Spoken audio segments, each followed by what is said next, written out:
Jatend bura mar DCP Rigathi Gachagua kwedo jalup jatend piny Kindiki kod jatend migao mar rita Kipchumba Murkomen madwaro ni Gachagua ondik dhoge e weche manowacho matudo jatend piny William Ruto kod kweth mag njore. Kolose piny Amerika, Gachagua koni oikore mar fuongo ne od bura mar Senate ma Amerika tudruok matend piny Kenya nigo kod kweth mobalo mag piny Sudan. I saw the Minister for Interior saying that we should be asked to help in investigations in this matter. We cannot help in any investigations because the Kenya government has not initiated any investigations against William Ruto. The people who have initiated investigations is the American Senate. So if there is need for us to help in investigations, we'll help the American Senate, not the Kenya government. And you know, I see people threatening other people.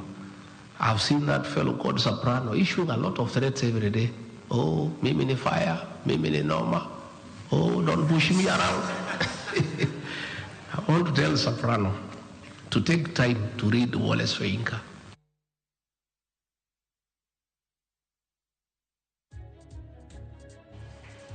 Deka ena ngwenya korom gajuang bang sa hachiel mamidhiambo